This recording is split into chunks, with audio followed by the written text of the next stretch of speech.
Hello, John Moore with JHM Technologies, here again to talk about some other features of the Infuser series of equipment, and specifically how those features are enhanced with the Infusitrol software that's operating and controlling the brains of the system. What we're going to talk about now is the use of RFID tags. And why do we use an RFID tag? Well, what is the alternative? First off, we have a mold and we want to put in the same amount of resin every time. So years and years ago, what we would do is, because we had no other choice, we would listen and literally count the strokes. Now, obviously, if the operator's right on top of things, he can count and stop right when he needs to. But if he's interrupted, somebody whispers in his ear a question or he gets distracted, he loses the count. So what did they do invariably every time? They waited until they started seeing resin coming out vents or through parting lines or what have you. Well, those days were gone when we put a stroke counter on the machine. So we had a stroke counter on the display panel, and we'd look at the mold, because generally that's where we'd find the information. It would be written on the mold, or somebody knew it in their head that XYZ mold gets so many counts. But however they were told how much resin went into that mold, what they would needed to do was go over and set a counter. And in today, there are pieces of equipment in the marketplace who rely on such a feature. But that really is not a sense of control. Sure, it is in the sense that it'll shut the machine off at what it's set to, but really, who's controlling that set point? What we want is the equipment to control the volume that's going in that mold, and we want it to be simple and easy, something that's not relying on the operator to set. Well, here comes the solution, is the RFID tag. A low-cost tag held to the mold with simply a piece of Velcro and a string, can't be lost, and you write the part number on it just as something to have a sense of correlation to the mold. But this is attached to the mold system, to the mold itself. String is all you need. Now, we'll never change the number that's in this tag, but every one of these tags has its own unique number, much like your credit card. You go to the store, you swipe your card, the merchant knows whose card that is and whose account to charge. Same thing here. We're not adding anything to the tag, we're simply reading a number. We're just not swiping it through a merchant reader at the store.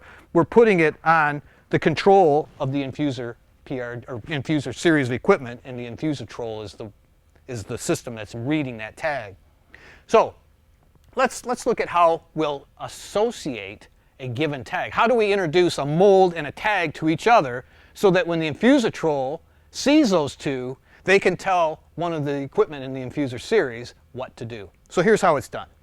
We select a new tag that has not been used before, and we simply put it on the reader, the remote control reader here, right on the green target area.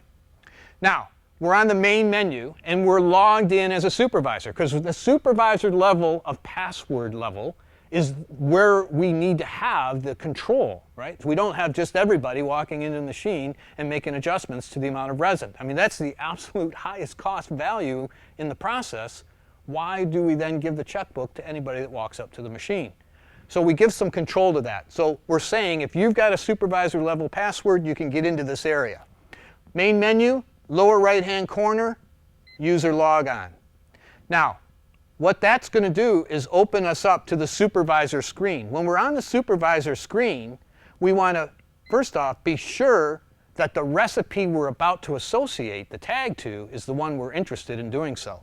So what you'll see is the recipe that is flashing on the top is the one that's in memory. Now, if it wasn't the recipe we want to have the tag associate to, we either hit next or previous until the tag or the recipe name comes up. But the name that's flashing is the memory, or is the recipe that's in memory at the time. So the one we're interested in, that's the one we did in the teach illustration. If you've gone back to that, you would see just that recipe being made, and then we went ahead and edited it. Now we're going to associate a tag to it. So that's the one that's flashing. We go back to return. Now we go top center RFID button. Press that. So what we then see, RFID teach screen, right across the top. We have the same thing occurring. The recipe that's in memory is flashing where it says current recipe.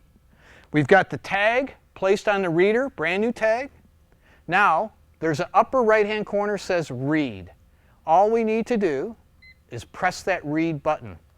Now, if you notice on your remote control, the light that's green normally turned to red. And after that red light went off, see, in this case, this one tag, the only tag has this number, C000-26050, that tag now, the machine's saying, okay, I've read that tag. This recipe that's flashing is in my memory. That's right. Now all I want to do is hit teach. So I took that tag number and I put it down on teach. Now you'll also notice there are 5 boxes that say teach. One of them already had a number next to it. All that means is I can have a recipe and I could have multiple molds with that same recipe. It might be the same, well, it would be the same part, but I'm going to fill different molds. I have enough volume where I've got multiple molds. Well, in that case, I want to associate more than one tag, because it's on more than one mold, to the same recipe. So that's why we have multiple teach buttons. So in this case now, when the machine sees either of these tag numbers or up to 5, it's going to call up that recipe and begin that injection if we press the injection mode in automatic.